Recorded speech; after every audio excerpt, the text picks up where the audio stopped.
Hi, 7th grade. This is Miss Reeser here. Today, your assignment is lesson 14, which is the self-check, and that means that tomorrow is a test. So I'm just going to do some review for you, things to be keeping in mind for your test. All right? And by the way, my dog's here. He's kind of... There, say hi, Buster. He's kind of shy. Anyway, there's a few things that you need to... A few basic things, like you should know the 8 parts of speech and how to identify them in a sentence, and you should also know predicate adjectives and predicate nominatives and how to diagram those. Okay, so a few other things that we've learned or talked about in this past book and in recently, active and passive verbs. So active verbs, the subject is doing the action of the verb. So the fire burned the house down. There, the subject fire is doing the action of burning. Okay, so that is an active verb.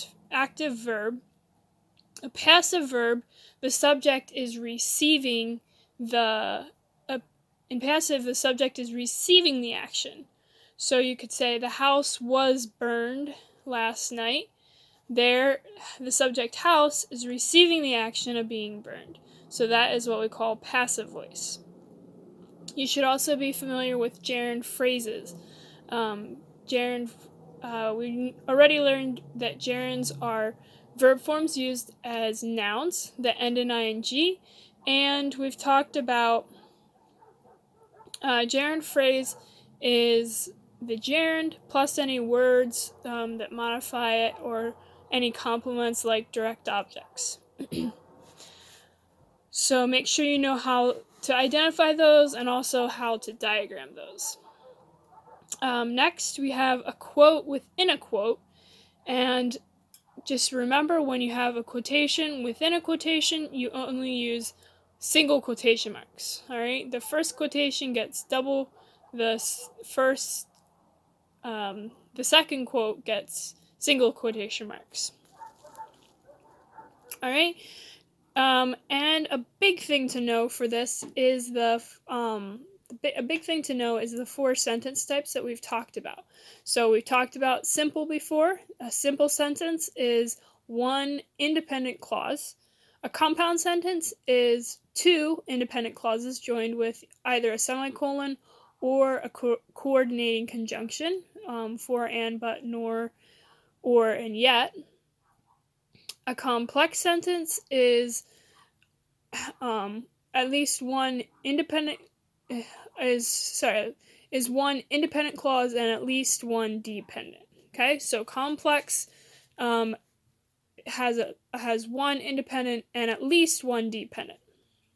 And new for this chapter or for this book was compound complex sentences. Since it's a compound sentence, it has 2 independent clauses, and then if it's since it's complex, it also needs a dependent clause. So you're going to have at least 3 clauses in compound complex, 2 independent and at least 1 dependent. So make sure you know how to diagram those. Simple sentences are very simple and easy. Compound and complex, we've worked with them more.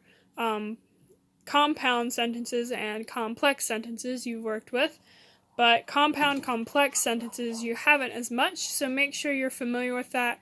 Go back and look over those lessons if you're fuzzy on that.